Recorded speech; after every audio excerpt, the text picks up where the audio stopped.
మన ప్రభు అయిన యేసుక్రీస్తు నామములో కూడి వచ్చిన ప్రతి ఒక్కరికి వందనాలు తెలుపుకుంటూ, అలాగే ప్రతి ఒక్కరికి హ్యాపీ క్రిస్మస్.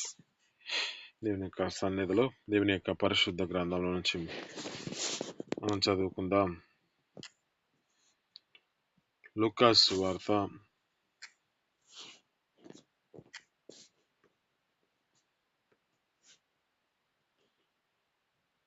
2వ అధ్యాయము 11వ వచనం మనం చదువుకుందాం అండి.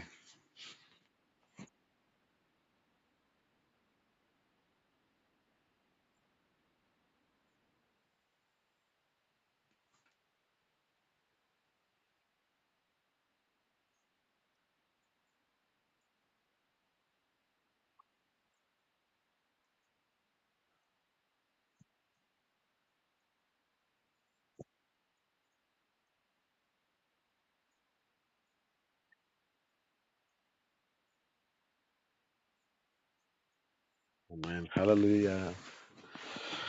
దేవుని యొక్క లేఖనాలు బట్టి చూస్తున్నమాట, దావీదు పట్టణమందు నేడు రక్షకుడు మీ కొరకు పుట్టి ఉన్నాడు అని చెబుతోంది. ఈయన మన ప్రభు అయిన యేసు క్రీస్తు. లేఖనాలు బట్టి చూస్తున్న మాటను బట్టి మన ప్రభు అయిన యేసు క్రీస్తు మన కొరకు ఆయన తన యొక్క రక్షణ కనపరచున్నట్లుగా, ఆయన యొక్క రక్షణ మన జీవితాల్లో నింపబడాలని మన ప్రభు అయిన యేసు క్రీస్తు పరలోకమును విడిచిపెట్టి భూమి మీద ఒక చిన్ని బిడ్డగా పుట్టి ఉన్నాడు. ఈయన పుట్టినది ప్రణాళిక ఏమిటి?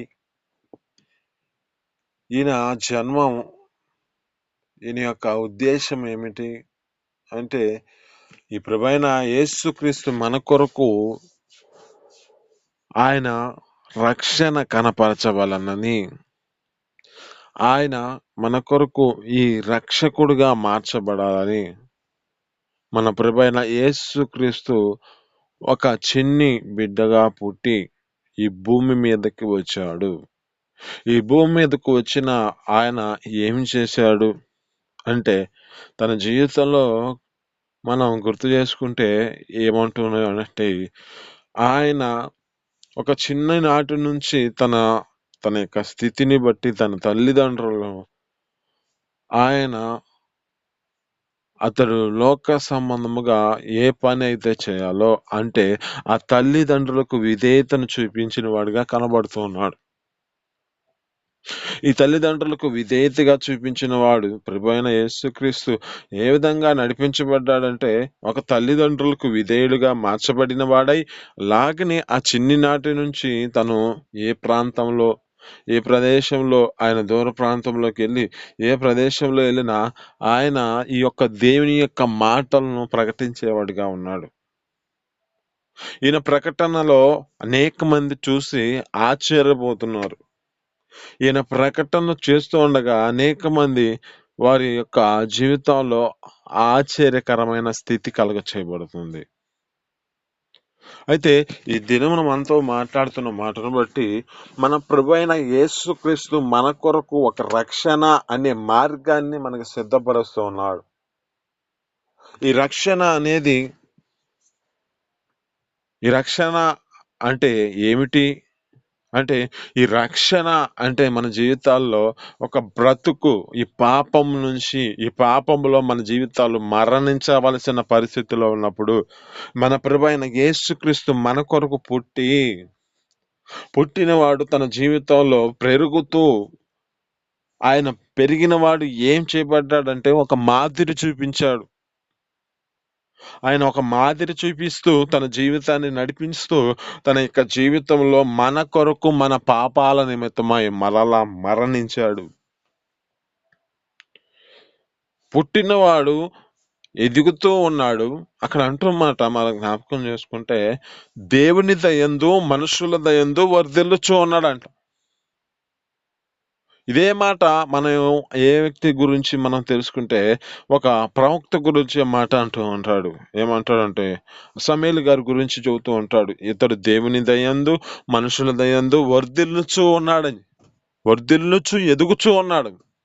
అలాగే మన ప్రభువైన యేసుక్రీస్తు కూడా అలాగే ఆ యొక్క వ్యక్తి ఏ విధముగా నడిపించబడ్డాడంటే, చిన్ననాటి నుంచి తన జీవితంలో తల్లిదండ్రులకు విధేయుడిగా మార్చబడి, తను దేవుని యొక్క సన్నిధిలో దేవుని యొక్క మాటలు నేర్చుకొని, ఆ మాటలు నేర్చుకున్న తర్వాత తన జీవితంలో ఏం చేయాలో అదంతా దేవుని యొక్క సన్నిధిలో చేస్తూనే నడిపించబడ్డాడు.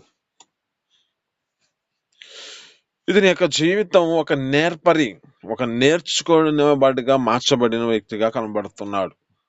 అయితే ఈ దినం మీతో మాట్లాడుతున్న మాటను బట్టి మన ప్రభువైన యేసుక్రీస్తు ఎలా నడిపించబడ్డాడో అదే స్థితిలో మన జీవితాలు కూడా నేర్చుకున్న వారిగా మనం మార్చబడాలి. ఆమేన్. హల్లెలూయా. అంటే ఈ నేర్చుకున్న దానిలోనే మన జీవితాలు ఆధారపడి ఉంది. ఈ నేర్చుకునే దానిలోనే మన ప్రభువైన యేసుక్రీస్తు ఏ విధంగా నడుచుకున్నాడో మనం జ్ఞాపకం చేసుకుంటే, మన ప్రభువైన యేసుక్రీస్తు ఎలా ఆయన జీవితాన్ని నడిపించుకున్నాడో మనకు తెలుసు. ఎలా అంటే ఆ యొక్క స్థితిని బట్టి అంతకుముందున్న బాప్టిసం ఇచ్చు యాహోను ఆ యొక్క అనేక ప్రాంతాల్లో వారి యొక్క పాపాల నిమిత్తమై ఆ యొక్క వ్యక్తి ఆ ప్రాంతంలో బాప్టిసం ఇస్తున్న సమయంలో కూడా ఈ ప్రభువైన యేసుక్రీస్తు అక్కడికెళ్ళి తన యొక్క జీవితంలో ఆ రక్షణను, మార్గాన్ని సిద్ధపరచుకున్నాడు. అక్కడ అంటున్నాడు గదా! నీతి యావత్తు ఎలా జరిగించనీయండి అని చెప్పి ఆ వారితో మాట్లాడుతున్నాడుగా. అయ్యా నీ చెప్పులు వారును నేను చెప్పులను అయ్యా నీ యొక్క చెప్పుల వారు నీ చెప్పులను పట్టుకొనుటకు యోగ్యుడు కాదని చెప్పి ఆ యొక్క వ్యక్తి బాప్తిస్మం యోహాను అంటున్నాడు గదా! నేనసలు యోగ్యుడిని కాదయ్యా నీ యొక్క నిన్ను ఈ విధమైన స్థితిలో బాప్తిస్మం ఇవ్వటానికని చెబుతున్నా. కానీ నీతి యావత్తు ఇలా జరగనీయి అంటున్నాడంటే, ఈయన ఒక మార్గాన్ని మన కొరకు సిద్ధపరిచాడు. ఈ మార్గమే ఆ ప్రభువైన యేసుక్రీస్తు చూపించిన మార్గమే మన జీవితాలలో ఒక రక్షణ మార్గము. ఈ రక్షణ మార్గంలో మనం నడిపించబడడానికే మన ప్రభువైన యేసుక్రీస్తు ఒక మాదిరి ఉంచిపోయాడు. ఈ మాదిరిలో తన జీవితంలో జ్ఞాపకం చేసుకుంటే ఎంత త్యాగం చేయబడ్డాడు. అక్కడ ఒక సాట అంటాడు. ఏమంటాడు? నిర్గమకాండంలో అంటాడు, వీరి బాధను నేను చూశాను, వీరి మొరను నేను ఆలకించాను, వీరిని బట్టి నేను పైనుంచి దిగి వచ్చి భూమి మీదకి దిగి వచ్చానని చెబుతున్నాడు. ఆయన దిగి వచ్చుటకు కారణం ఏమిటంటే, మన జీవితాలలో ఉన్న స్థితిని బట్టి మనము మరణించకూడదని, ఈ పాపములో మన జీవితాలు అంతమవ్వకూడదని మన ప్రభువైన యేసుక్రీస్తు మన కొరకు తను పుట్టి ఉన్నాడు, పుట్టినవాడు, ఎదుగుతున్నవాడు ఒక నేర్చుకుంటూ తమ జీవితాలలో మన కొరకు ఒక మార్గాన్ని సిద్ధపరుస్తున్నాడు. ఈ మార్గంలో నడవండి, ఈ మార్గంలో మీరు నడిస్తే మీ జీవితాల్లో రక్షణ కలుగుతుంది అని మన ప్రభువైన యేసుక్రీస్తు ఒక విధంగా చూపించాడు మార్గాన్ని. అది అంటాడు ఏమంటారంటే ఆయన పాపము చేయలేదు. ఆయన నోట ఏ కపటం లేదు. దూషింపబడి బదులు దూషింపలేదు. తీర్పు తీర్చు దేవునికి తన్ను తాను దేవునికి అప్పగించుకున్నాడంట. ఈయన అప్పగించుకున్నాడు కనుకనే మన ప్రభువైన యేసుక్రీస్తు అప్పగించుకున్నాడు కనుకనే మన జీవితాలలో ఉన్న పరిస్థితి అంతా మనకున్న ప్రతి ఒక్క పాపములన్నిటినీ ఆయన శిలువ మీద తీసుకొని ఆ శిలువలో మరణించిన పరిస్థితి కనబడుతుంది. అదే ఆ పాపాల నిమిత్తం మనం ప్రభువైన యేసుక్రీస్తు చనిపోకపోతే ఏ పరిస్థితిలోకి వెళ్ళేవాళ్ళంటే మన జీవితాలు ఎలాంటి పరిస్థితిలోకి వెళ్ళిపోయేదంటే ఆదాము యొక్క జీవితంలో ఎలాగ శపించబడ్డాడో ఆదాము యొక్క జీవితంలో ఏ పరిస్థితిలో తన జీవితంలో సన్నిధి నుంచి వెలివేయబడిన పరిస్థితి కనబడిందో ఆదాము వల్లే పరిస్థితి అంతా ఏమైపోతుంది అంటే అతడు లోక సంబంధమైన జీవితంలో తన జీవితాన్ని నడిపించబడుతున్న ఆత్మ సంబంధముగా తన యొక్క జీవితంలో దేవుడిచ్చిన మహిమను కోల్పోయిన పరిస్థితి కనబడుతుంది. దేవుడు తన యొక్క పోలిక చొప్పున నరుని చేసి ఆ యొక్క వ్యక్తిని చేసి ఆ విధమైన స్థితిలో నడిపించబడుతున్న స్థితిలో ఉన్నా కానీ ఇతని మార్గము తన జీవితంలో దేవుడు ఆ యొక్క వ్యక్తికి చెప్పిన మార్గాన్ని విడిచిపెట్టిన దాన్ని బట్టి మన యొక్క తండ్రి అయిన దేవుడు ప్రభైన యేసుక్రీస్తుని మన కొరకు ఎందుకు పంపించాడు అంటే ఈ యొక్క చేసిన అవిధేయత మనిషి జీవితంలో మరణము ఏలుబడి చేస్తుందని మన ప్రభైన యేసుక్రీస్తుని మరలా ఆ ప్రాంతానికి పంపించి మరలా ఈ భూమి మీదకి పంపించి ఒక చిన్న బిడ్డగా పుట్టినాడు ఆ యొక్క వ్యక్తిని జ్ఞాపకం చేసుకుంటే ఏమంటాడు ఎఫెసీయులకు రాసిన పత్రికలో 2వ అధ్యాయం 5వ వచనంలో ఫిలిప్పీయులకు రాసిన పత్రిక 2వ అధ్యాయం 5వ వచనంలో అంటాడు ఏమంటాడంటే క్రీస్తు యేసునకు కలిగిన మనసును మీరును కలిగి ఉండండి. అక్కడ ఉంటున్న మాటను బట్టి ఆయన మనిషిని పోలికగా పుట్టి దాసుని యొక్క స్వరూపాన్ని ధరించిన వాడై దేవునితో కూడా విడిచిపెట్టకూడని భాగ్యమును ఎంచుకోలేదు. కానీ తన జీవితంలో ఏ స్థితిలో నడిపించబడ్డాడంటే ఏమీ లేని వానిగా రిక్తునిగా చేయబడ్డాడు. ఈ యొక్క జీవితంలో శిలువ మరణము పొందినంత విధేయతను చూపించాడంట. మన ప్రభువైన యేసుక్రీస్తు శిలువ మరణానికి అప్పగించుకుంటూ కూడా తన జీవితంలో విధేయతను చూపించిన వాడిగా కనబడుతున్నాడు. తను దేవునికి అప్పగించుకున్నాడు కనుకనే తన జీవితంలో ఏం చేయాలో తన జీవితంలో ఏ స్థితిలో నడిపించబడితే అతని ద్వారా ఈ లోకానికి రక్షణ వస్తుందో ఆ విధముగా ప్రభువైన యేసుక్రీస్తు తండ్రి అయిన దేవునికి విధేయతను చూపించిన వాడుగా కనబడుతున్నాడు. అందుకే అంటున్నమాట యెషయా గ్రంథం 53వ అధ్యాయం 10వ వచనంలో అంటాడు అతనిని నలగగొట్టుట యెహోవాకి ఇష్టమైంది అంటున్నాడు. అలాగే ఇష్టమైన పరిస్థితి ఎందుకు వచ్చింది అంటే ఆ వ్యక్తి మరణిస్తేనే ఈ లోకంలో ప్రతి మనిషి జీవితంలో చేస్తున్న పాపాలన్నిటి నిమిత్తమై నీతిమంతులుగా తీర్చబడడానికై వారి యొక్క పాప దోషములన్నిటిని పరిహరించడానికై ఒక రక్త ప్రోక్షణ జరగాలి. పాత నిబంధన కాలంలో ఏదో ఒకటి కోడెలే కానీ ఏదో ఒకటి పావురమే కానీ ఏదో ఒకటి అప్పగించి వాటిని ప్రకారంగా బలి అర్పించిన దాన్ని బట్టి వారి నిమిత్తము వారికి ఈ బలి వలన ప్రాయశ్చిత్తం కలుగుతుంది అంటూ ఉంది. అయితే ఈ కొత్త నిబంధనకు వచ్చేకే మన ప్రభు అయిన యేసుక్రీస్తే తన జీవితంలో త్యాగం చేయబడిన పరిస్థితి కనబడుతుంది. మన ప్రభు అయిన యేసుక్రీస్తు అంటే ఇక్కడ జ్ఞాపకం చేసుకుంటే ఒక పరిశుద్ధమైన రక్తము ప్రోక్షింపబడాలి. అదే మన ప్రభైన యేసుక్రీస్తు యొక్క రక్తము పరిశుద్ధమైన రక్తము కనుక ఆ పరిశుద్ధమైన రక్తము రక్త ప్రోక్షణ జరగాలి. ఈ రక్త ప్రోక్షణ జరిగితేనే మనిషి జీవితములో ఉన్న ప్రతి పాపమనికి ప్రతి దోషానికి ప్రాయశ్చిత్తం కలగడానికి కారణమవుతుంది. ఆమేన్ హల్లెలూయా. అంటే ఇక్కడ ఈ యొక్క ప్రభైన యేసుక్రీస్తు తన జీవితంలో తన స్వరక్తాన్ని ఇచ్చి తన యొక్క సొంత రక్తాన్ని ఇచ్చి మన నిమిత్తమై ఈ యొక్క రక్తాన్ని ఇచ్చాడు కనుకని ఈ రక్తము ద్వారా మనము నీతిమంతులుగా తీర్చబడుతున్నాం. ఉచితముగా మనం నీతిమంతులుగా తీర్చబడుతున్నాం.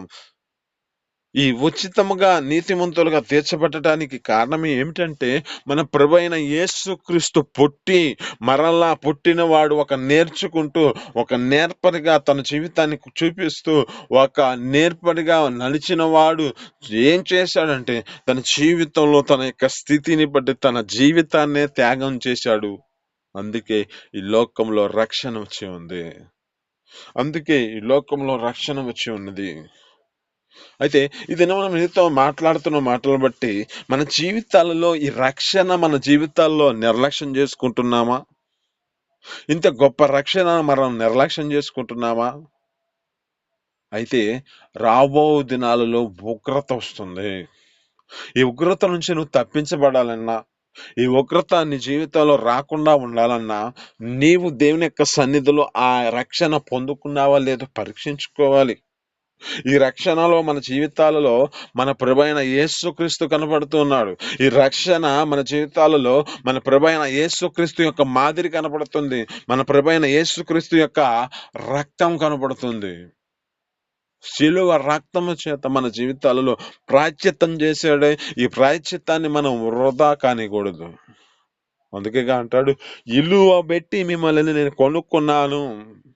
అయితే ఇలువ పెట్టి మీరు కొనబడిన వారు కనుక మీరు మీ సొత్తు కారు, మీరు మీ దేహముతో దేవునిని మహిమపరచండి అంటున్నాడే. మరి మన జీవితాల్లో దేవుణ్ణి మహిమపరిచే విధంగా ఉంటున్నామా, లేక మన జీవితాల్లో మన ఇష్టానుసారంగా నడిపించబడుతూ ఉన్నామా? ఇష్టానుసారంగా నడిపించబడితే మన జీవితాలలో ఉన్న రక్షణని మనం నిర్లక్ష్యం చేసినట్లే. ఈ నిర్లక్ష్యం చేసిన దాన్ని బట్టి రాబో ఉగ్రత నుంచి తప్పించి వాడు ఎవడు ఉండడు.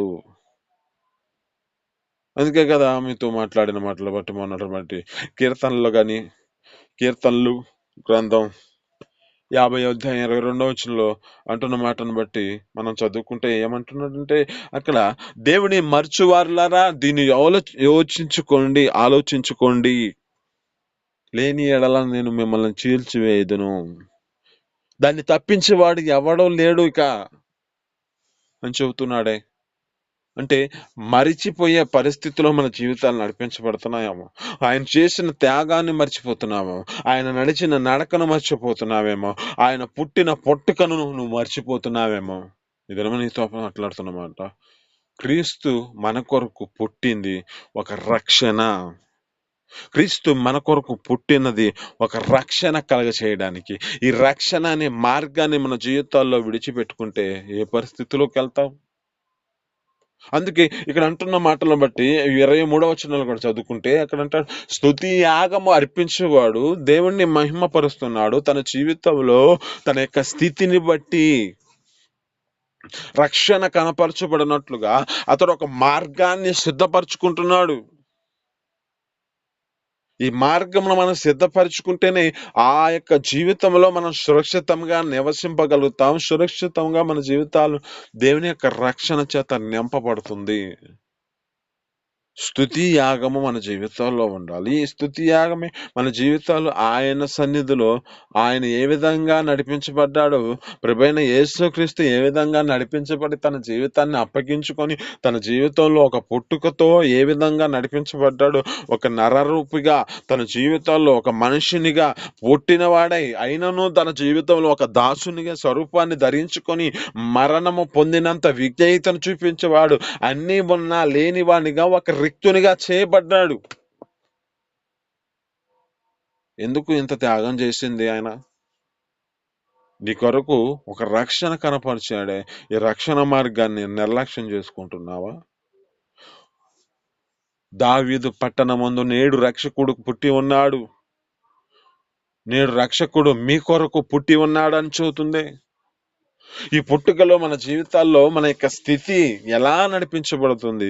ఈ రక్షణ మార్గాన్ని మనం నిర్లక్ష్యపరుచుకుంటున్నామా, లేక ఈ రక్షణ మార్గాన్ని మనం స్వాధీనపరుచుకునే విధంగా మనం మార్చబడుతున్నామా? అయితే ఈ రక్షణ మార్గంలో సిద్ధపరచుకునే పరిస్థితిలో నీ జీవితంలో ఏం చేపడుతుంది అంటే, అది వరకు చూడని సంగతులను గురించి ఒక వ్యక్తి తన జీవితంలో భయభక్తులు కలిగిన వాడికి హెచ్చరిక కలుగుతుంది. అది వరకు చూడని సంగతుల గురించి హెచ్చరింపబడిన వాడుగా కనబడుతున్నాడు ఒక వ్యక్తి. జ్ఞాపకం చేసుకుంటే లోకంలో ఆ పాపము చేత బలాత్కారం చేత నింపబడిన దినాలలో ఒక వ్యక్తి నీతిమంతుడుగా కనబడుతున్నాడంట. అతను నీతిమంతుడుగా కనపడిన దాన్ని బట్టి ఈ తరములో నీవు నీతిమంతుడిగా కనబడుతున్నావు. దేవుని యొక్క కృపను పొందుకున్నవాడుగా నీవు ఈ తరములో ఈ యొక్క కృపను పొందుకున్నవాడిగా నువ్వు కనబడుతున్నావు కనుక నీ జీవితంలో నేను ఒకటి చెబుతున్నాను, అది వరకు చూడని సంగతులను గూర్చి హెచ్చరింపబడిన వాడిగా కనబడుతున్నాడు. అక్కడ అంటాడు, విశ్వాసమును బట్టి నోవాహు అది వరకు చూడని సంగతులను గురించి హెచ్చరింపబడిన వాడై దేవుని యందు భయభక్తులు కలిగి తన ఇంటి వారి అందరి కొరకై రక్షణ అనే వాడను సిద్ధం చేసుకున్నాడు. మీరున్నావా? ఇది మన నీతో మాట్లాడుతున్నమాట. నీ కుటుంబం కొరకు నువ్వు రక్షణ అనే మార్గాన్ని సిద్ధపరుస్తూ ఒక రక్షణ అనే వాడను సిద్ధం చేస్తున్నావా? లేదులే నా జీవితం బాగుంటే చాలు అని నీ హృదయంలో నువ్వు నడిపించుకుంటూ నీ జీవితాన్ని నడిపించుకుంటున్నావా? రక్షణ అనే మార్గాన్ని నీవు మీ యొక్క సొంత కుటుంబానికి, నీకు కలిగిన కుమారులకే కానీ, నీకు కలిగిన కుమార్తెలకే కానీ, నీకు కలిగిన బంధువులకే కానీ ఈ రక్షణ అనే మార్గాన్ని నువ్వు తెలియజేస్తున్నావా? ఆయన ఎందుకు పుట్టాడు, ఆయన ఎందుకు జన్మించాడు, ఆయన ఎందుకు ఏ విధంగా ఎదిగాడు, ఆయన ఎందుకు నీ కొరకు రక్తాన్ని కార్చాడని ఏ విధంగా నువ్వు ఆ వాటిని తెలియజేస్తున్నావు? తెలియజేసేవారుగా మార్చబడుతున్నావా? ఆ మార్గములో అనేక మందిని నిర్లక్ష్యపరిచే స్థితిలో నువ్వు నడిపించబడుతున్నావా? నోవాహు తన జీవితంలో భయభక్తులు కలిగి ఉన్నాడు కనుకనే తన ఇంటి వారి అందరి కొరకై ఒక రక్షణ అనే ఓడను సిద్ధం చేశాడు. అంటే దేవుని యందు భయభక్తులు కలిగిన వాడి జీవితంలో హెచ్చరిక కలుగుతుంది. ఈ దినం నీతో మాట్లాడుతున్న మాటలను బట్టి కూడా ఒక సేవకుని ద్వారా నీ జీవితంలో ఏ స్థితిలో నడిపించబడుతున్నావో, నువ్వు ఏ స్థితిలో నడిపించబడితే నీ మార్గము ఏ మార్గానికి తప్పిపోతుందో అని దేవుడు ఆ విధంగా ఒక సేవకుని ఏర్పరచుకొని నీకు ద్వారా నీకు నీకు తెలియజేయడానికై హెచ్చరిక చేస్తూ ఉన్నాడు. మార్గాన్ని ఇలా నడిపించబడు, ఈ విధంగా ఉండకూడదు, ఈ విధమైన స్థితిలో నడిపించబడ్డావంటే నీ జీవితం నరకానికి వెళ్తుంది. ఈ దినమున మనతో మాట్లాడుతున్న మాటలను బట్టి మనం యొక్క జీవితాల్లో ఒక ప్రత్యేకమైన జీవితాన్ని కలిగి మన యొక్క హృదయాలు దేవుని ఎదుట మనం అప్పగించుకుంటేనే ఆ రక్షణ మార్గంలో మనం నిలిచి ఉంటాము. అలాగనే అనేక మందికి మనం ఒక మాదిరికరంగా, అంటే అనేక మందికి మన కుటుంబానికి మనం ఒక రక్షించే విధంగా మనం మార్చబడాలి. ఈ దినమున మనం ప్రత్యేకమైన మాటలు మాట్లాడుతున్నమాట. దావీదు పట్టణమందు నేడు రక్షకుడు నీ కొరకు పుట్టి ఉన్నాడే, ఈ రక్షకుడిని నువ్వు అనేక మందికి తెలియజేస్తున్నావా? ఏమని చెబుతున్నావు నీ జీవితంలో? ఆయన మన కొరకు పుట్టి ఉన్నాడు, ఆయన పుట్టినవాడు పెరిగి ఉన్నాడు, పెరిగినవాడు ఆయన జీవితంలో మరణించాడు, నీ కోసం నా కోసం మరణించాడని నీవు ఆ ప్రకటన చేస్తున్నావా?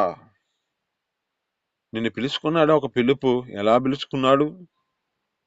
మొదటి పేతురు రాసిన పత్రిక 2వ అధ్యాయం 9వ వచనంలో అంటాడు, అయితే చీకటిలో నుండి మిమ్మల్ని ఆశ్చర్యకరమైన తన వెలుగులోనికి పిలుచుకున్న వాని యొక్క గుణాతిశయములను పిలుచునకి ప్రచురము చేయుటకే ఏర్పరచబడిన వంశమును, రాజులైన యాజక సమూహమును, దేవుని యొక్క సత్తు అయిన ప్రజలై ఉన్నారని చెబుతుంది. ఈ ప్రజలుగా మనం నడిపించబడుతూ ఉంటే, ఈ యొక్క సత్తుగా మనం చేయబడి ఉన్న వారమైతే, ఈ యొక్క ఏర్పరచబడిన వారమైతే, దేవుని యొక్క రాజులైన యాజక సమూహముగా మనం చేసుకున్నాడే, ఈ యాజక సమూహములో మన జీవితాలు అనేక మందికి మాదిరికరంగా చూపిస్తూ అనేక మందిని ఆ మార్గంలో నడిపించేవారుగా మనం మార్చబడాలి కదా. ఈ రక్షణ అనేక మందికి తెలియచేయబడాలి కదా. మన జీవితాలు ఏ స్థితిలో నడిపించబడుతున్నాయో ఈ దినం నీతో మాట్లాడుతున్న మాటలు బట్టి రా దావీదు మన కొరకు, దావీదు పట్టణమందు మన కొరకు నేడు ఒక రక్షకుడు మన కొరకు పుట్టి ఉన్నాడని ఈ లోకంలో ఉన్న ప్రతి ఒక్కరికి నీ కొరకు నా కొరకు పుట్టి ఉన్నాడని చెప్పి నువ్వు చెప్పగలుగుతున్నావా? ఈ రక్షకుడు రక్షకుడు, ఈయన రక్షకుడు అని నేను చెప్పగలిగి అనేక మంది హృదయాలను మార్పించి అనేక మంది హృదయాల్లో ఈ రక్షణ మార్గంలో సిద్ధపరచుకునే విధంగా వాళ్ళని సిద్ధం చేస్తున్నావా? ఒకసారి నువ్వు జ్ఞాపకం చేసుకో. ఈ మాటలు మీ ఎన్నికలలో దీవించి ఫలించును గాక. చిన్ని ప్రార్థన. పరిశుద్ధుడా, జీవాధిపతిగా, ఆశ్చర్యకరుడు, మహోన్నతునికి స్తోత్రాలు తండ్రి. మీ అపారమైన ప్రేమ చేత నా తండ్రి ఈ దినం ప్రత్యేకంగా మాట్లాడిన మాటలు బట్టి నీ స్తోత్రాలు.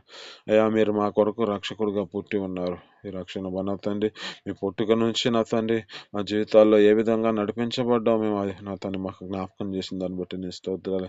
అయ్యా నా తండ్రి మీ పుట్టుకలో నా తండ్రి మీ జీవితంలో నా తండ్రి అయ్యా మీ కార్యములు నా తండ్రి లోకానుసారంగా అయ్యా నా తండ్రి తల్లిదండ్రులకి విధేయులుగా మార్చబడి మన తండ్రి వారి జీవితాల్లో ఏ విధమైన స్థితిలో నడిపించబడిన వారి కొరకు నా తండ్రి నీవు ఆ విధంగా నడిపించబడి మనుషుల దయందు దేవుని దయందు వర్ధిల్లుచు ఎదుగుచూ ఉన్నారని చెబుతుంది. అటు కృపను మాకు కూడా అనుగ్రహించి మేము మనుషుల దేవుని దయందు వర్ధిల్లుచు మా జీవితాలు నడిపించుకునే కృపను దయచేయండి. అయ్యా, మీరు చేసిన త్యాగము నా తండ్రి అయ్యా మా కొరకు మీరు నా తండ్రి అయ్యా మీ రక్తమును ప్రోక్షింపజేసి మీరు మా కొరకు చనిపోయారు. మీరు చనిపోవటం నా తండ్రి మా దోషముల నిమిత్తం మీరు చనిపోయి మాకు అయ్యా మా తండ్రి మేము ఎలాంటి యోగ్యులము కాపోయినాను నా తండ్రి మీ ప్రేమ చేత మమ్మల్ని రక్షించుకున్నారు. మా దోషాల నిమిత్తమే మీరు మరణించారు. అయ్యా ఈ యొక్క రక్షణ మేము నిర్లక్ష్యం చేయొద్దు. రక్షణ మేము నా తండ్రి నిర్లక్ష్యం చేయకుండా అయ్యా నా తండ్రి కృపతో మీరు జ్ఞాపకం చేసుకుని అయ్యా రక్షణ మార్గంలో మేము సిద్ధం చేసుకున్నట్లుగా ఒక నోవాహును చూపించావు. అలాగ తన కుటుంబాన్ని రక్షించుకున్నాడని చెబుతున్నావు. అటు కృపను మాకు అనుగ్రహించి మీ సన్నిధిలో నిలబెట్టుకోమని, నీకే మహిమ ఘనత ప్రభావాలు తెచ్చుకోమని యేసు పరిశుద్ధ నామమున అడిగి పొందుకొని జీవిస్తున్నాను తండ్రి. ఆమేన్.